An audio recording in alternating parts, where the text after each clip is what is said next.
Hello everyone. So in today's video we will discuss numerical methods in that Newton's divided difference formula. So the formula is given in the handbook in the 16th page. So the formula you can observe there, that is y is equals to f of x, which is equals to y naught plus x minus x naught comma x1 plus x minus x naught x minus x1 x naught comma x1 comma x2 plus x minus x naught x minus x1 x minus x2 into x naught x1 x2 and so on. So here this is the formula for the Newton's divided difference formula. So let us see how to solve this by using one of the formula or one of the problem. So let us consider one of the problem. So first question ನಾನು ತಗೊಂಡಿರೋದು use Newton's divided formula to find f of 4 given the data x ಅನ್ನುವಂಥದ್ದು values ಏನು ಕೊಟ್ಟಿದ್ದಾರೆ ಅಂದರೆ 0 2 3 6. ಅದೇ ರೀತಿ f of x is nothing but y values ಏನು ಕೊಟ್ಟಿದ್ದಾರೆ -4 2 14 158. ಈ ಥರ ಪ್ರಾಬ್ಲಮ್ ಕೊಟ್ಟಿದ್ದಾಗ ನೀವು ಹೇಗೆ ಸಾಲ್ವ್ ಮಾಡುವಂಥದ್ದು. ಸೊ ಈಗ ಇದ್ರ ಮೀನಿಂಗ್ ನ್ಯೂಮರಿಕಲ್ ಮೆಥಡ್ಸಲ್ಲಿ ನಾವು ಇಲ್ಲಿ ಏನಕ್ಕೆ ಯೂಸ್ ಮಾಡ್ತಿದ್ದೀವಿ ಅಂತ ಅಂದರೆ ಇಲ್ಲಿ ಎಕ್ಸ್ ವ್ಯಾಲ್ಯೂಸನ್ನು ಕೊಟ್ಟಿದ್ದಾರೆ ಆ್ಯಂಡ್ ದಿಸ್ ಇಸ್ ವೈ ವ್ಯಾಲ್ಯೂಸನ್ನು ಕೊಟ್ಟಿದ್ದಾರೆ and some particular value of X, ಈ 4 ಅನ್ನುವಂತಹ ಎಕ್ಸ್ ವ್ಯಾಲ್ಯೂ ಅಲ್ಲಿ ನಾವು ವೈಯನ್ನು ಫೈಂಡ್ ಔಟ್ ಮಾಡಬೇಕು. So concept at some particular value of X we have to find out the value of Y. ಈ ಕಾನ್ಸೆಪ್ಟನ್ನು ಕ್ಯಾರಿ ಮಾಡಬೇಕು. ಸೊ ಸೊಲ್ಯೂಷನ್ ನೋಡೋದಾದರೆ, ಸೊ ಸೊಲ್ಯೂಷನ್, ಆ ಸೊಲ್ಯೂಷನಲ್ಲಿ ನಿಮಗೆ ಮೇನು ಟೇಬಲ್ ಹಾಕೊಳ್ಳೋದು ಬಂದರೆ ಆ ಟೇಬಲಲ್ಲಿ ಈ ವ್ಯಾಲ್ಯೂಸು ನೀವು ಫೈಂಡ್ ಔಟ್ ಮಾಡ್ಕೊಂಡ್ರೆ ಇನ್ನೇನು ಬೇಕಾಗಿಲ್ಲ, ಎಲ್ಲ ವ್ಯಾಲ್ಯೂಸು ಇದರಲ್ಲೇ ಇರುತ್ತೆ. ಸೊ ಫಸ್ಟು ನೀವು ಸೊಲ್ಯೂಷನ್ ಸ್ಟಾರ್ಟ್ ಮಾಡಿದಾಗ ಏನೇನು ವ್ಯಾಲ್ಯೂಸ್ ಕೊಟ್ಟಿದ್ದಾರೆ ಅನ್ನುವಂಥದ್ದನ್ನು ಬರ್ಕೊಳ್ಳೋಣ. ಸೊ ಇಲ್ಲಿ ಎಕ್ಸಲ್ಲಿ ಫಸ್ಟ್ ವ್ಯಾಲ್ಯೂ ಏನು ಕೊಟ್ಟಿರ್ತಾರೋ that is nothing but x not, next x1, next x2, x3, this is the x3. Okay, next ಇದೆ ಅಲ್ವಾ ನಮಗೆ ಬೇಕಿರೋದು. ನೆಕ್ಸ್ಟ್ ಇದು ಇಲ್ಲಿ ಕೊಟ್ಟಿರುವಂಥದ್ದು y0 y1 y2 y3. Okay, ನಮಗೆ ಜಸ್ಟ್ y0 ವ್ಯಾಲ್ಯೂ ಇದ್ದರೆ ಸಾಕು. So y0 value is -4. Okay, ಇಷ್ಟು ಕೂಡ ನಮಗೆ ಬೇಕು. ಇದ್ರ ಜೊತೆಗೆ ಎಕ್ಸ್ ವ್ಯಾಲ್ಯೂ ನೀವೇನು ಇಲ್ಲಿ ಫಾರ್ಮುಲಾ ಪ್ರಕಾರ ನೀವೇ ನೋಡ್ಬೋದು ನನಗೆ ಏನೇನು ವ್ಯಾಲ್ಯೂಸ್ ಬೇಕು ಅಂತ. y0 ವ್ಯಾಲ್ಯೂ ಬೇಕಿತ್ತು. Next x minus x not, X ಅಂತ ಅಂದರೆ ನಾವು ಯಾವ ಪರ್ಟಿಕ್ಯುಲರ್ ಪಾಯಿಂಟಲ್ಲಿ ನಾವು ವೈಯನ್ನು ಫೈಂಡ್ ಔಟ್ ಮಾಡಬೇಕು ಅಂತ ಕೇಳಿದಾರಲ್ಲ ಅದನ್ನೇ ನಾವು ಎಕ್ಸ್ ಅಂತ ಹೇಳ್ತೀವಿ. Therefore X is nothing but 4. ಈ ಪರ್ಟಿಕ್ಯುಲರ್ ಪಾಯಿಂಟಲ್ಲಿ ನಾವು ವೈಯನ್ನು ಫೈಂಡ್ ಔಟ್ ಮಾಡಬೇಕು. Therefore X is this one. Next X naught ಇಲ್ಲಿದೆ. ನೆಕ್ಸ್ಟು ಇದನ್ನು ನಾವು ಟೇಬಲ್ ಹಾಕೊಂಡು ಫೈಂಡ್ ಔಟ್ ಮಾಡಬೇಕು. Next X minus X naught X minus X one, X ಇಲ್ಲಿದೆ x1 X minus X one. ಅದೇ ರೀತಿ ಇಲ್ಲಿ X minus X naught X minus X one X minus X two ಇಲ್ಲಿ ನೋಡ್ತಿರ್ಬೋದು. ನೆಕ್ಸ್ಟ್ ಇದನ್ನು ನೀವು ಟೇಬಲ್ ಪ್ರಕಾರ ಫೈಂಡ್ ಔಟ್ ಮಾಡಬೇಕು. ಸೊ ಟೇಬಲ್ ಹೇಗೆ ಫೈಂಡ್ ಔಟ್ ಮಾಡುವಂಥದ್ದು ಅಂತಂದರೆ, let us construct table. So ಇಲ್ಲಿ ಎಕ್ಸ್ ವ್ಯಾಲ್ಯೂಸ್ ಇರುತ್ತೆ and this is Y values.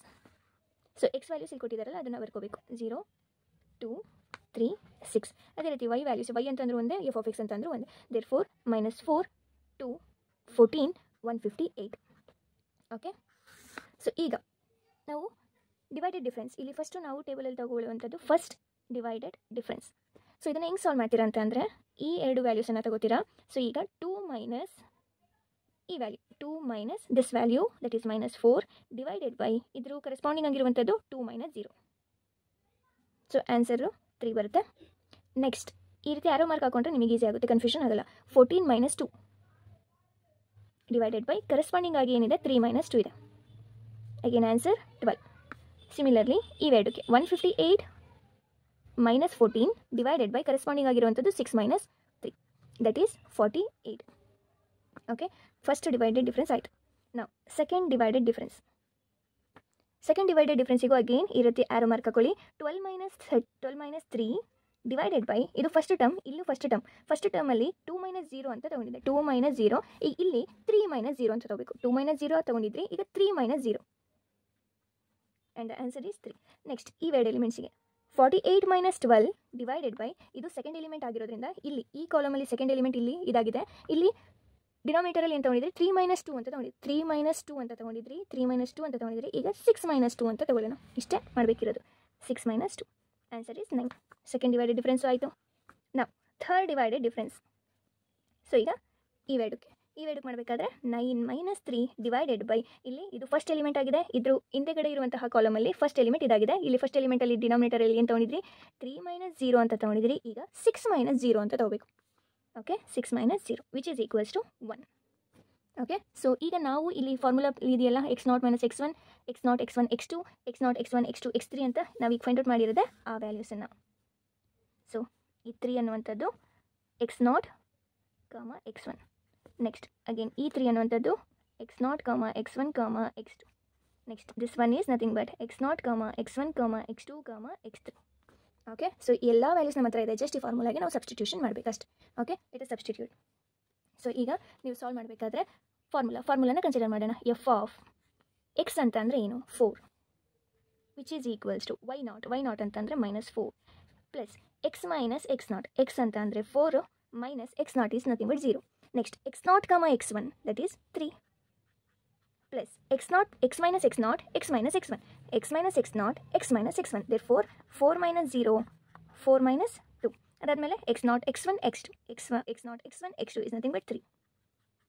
Plus, again, x minus x0, x minus x1, x minus x2, x minus x0, x minus x1, x minus x2. Therefore, 4 minus 0, 4 minus 2, 4 minus 3. Into, adra jotege enide x0, x1, x2, x3, this one. So, into 1. Therefore, ಇದನ್ನು ಕ್ಯಾಲ್ಸಿಲಿ ನೀವು solve ಮಾಡಿದಾಗ answer ಏನು ಬರುತ್ತೆ? That is nothing but answer. Okay, ಈಸಿಯಾಗಿದೆ. So ಇದರಿಂದ ನೀವು ಆರಾಮಾಗಿ 6 or 7 ಮಾರ್ಕ್ಸನ್ನು ನೀವು ಸ್ಕೋರ್ ಮಾಡ್ಬೋದು. ಫಸ್ಟು ನೀವು ಟ್ರಿಕ್ ಪ್ರಕಾರ ಹೋಗಿ, ಸುಮ್ಮನೆ ರ್ಯಾಂಡಮ್ ಆಗಿ ಮಾಡ್ತೀವಿ, ಈಸಿ ಇದೆ, ಕ್ಯಾಲ್ಸಿ ಇದ್ದರೆ ಸಾಕು ಅಂತ ಅಂದರೆ ಆಗಲ್ಲ. ಇದಕ್ಕೆಲ್ಲ ಪ್ರಾಕ್ಟೀಸ್ ಇರಬೇಕು. ಸೊ ಫಸ್ಟು ನೀವು x0, x1, x2, x3 ಅದನ್ನು ವ್ಯಾಲ್ಯೂಸ್ ಬರ್ಕೋತೀರಾ. ನೆಕ್ಸ್ಟ್ ಎಕ್ಸ್ ವ್ಯಾಲ್ಯೂ ಬರ್ಕೋತೀರಾ. Next y0 value. ಇಷ್ಟು ನಮಗೆ ಬೇಕಿರುವಂಥದ್ದು ಫಾರ್ಮುಲಾಗೋಸ್ಕರ. ನೆಕ್ಸ್ಟ್ ಒಂದು ಫಾರ್ಮುಲಾ ಟೇಬಲ್ ಹಾಕೋತೀರಾ. ಫಾರ್ಮುಲಾ ಟೇಬಲಲ್ಲಿ x values, y values. First divided ಡಿಫರೆನ್ಸಿಗೆ 2 minus 4 divided by corresponding elements 2 minus 0. ಅದೇ ರೀತಿ ನೆಕ್ಸ್ಟ್ 14 minus 2 ಅದ್ರ ಕರೆಸ್ಪಾಂಡಿಂಗ್ 3 minus 2 ಡಿನಾಮಿನೇಟರಲ್ಲಿ 158 minus 14 divided by 6 minus 3. So answer ಬರುತ್ತೆ. ನೆಕ್ಸ್ಟ್ ಸೆಕೆಂಡ್ ಡಿವೈಡೆಡ್ ಡಿಫರೆನ್ಸಿಗೆ 12 minus 3 ಇಲ್ಲಿ ಡಿನಾಮಿನೇಟರಲ್ಲಿ ಫಸ್ಟ್ ಎಲಿಮೆಂಟ್ ಆಗಿರೋದ್ರಿಂದ ಇಲ್ಲಿ ಫಸ್ಟ್ ಎಲಿಮೆಂಟ್ 2 minus 0 ಅಂತ ತೊಗೊಂಡಿದ್ವಿ. ಸೊ ಈಗ 3 minus 0 ಅಂತ ತೊಗೊಂಡು. ಅದೇ ರೀತಿ ಇಲ್ಲಿ ಫಸ್ಟ್ ಎಲಿಮೆಂಟು ಇಲ್ಲಿ 3 minus 0 ಅಂತ ತೊಗೊಂಡಿದ್ವಿ. ಇಲ್ಲಿ 6 minus 0 ಅಂತ ತೊಗೊಂಡು. ಅದೇ ರೀತಿ ಇದು ಕೂಡ. ಸೊ ಇಷ್ಟು ನಮಗೆ ಈ ವ್ಯಾಲ್ಯೂಸ್ ನಮಗೆ ಸಿಕ್ಕಿದ್ರೆ ಕರೆಕ್ಟ್ ಆಗಿದ್ದರೆ ಇದನ್ನು ನೀವು 7 ಮಾರ್ಕ್ಸ್ ಸ್ಕೋರ್ ಮಾಡ್ಬೋದು. Okay, let us take another problem. So yes, next question. Fit an interpolating polynomial for the data.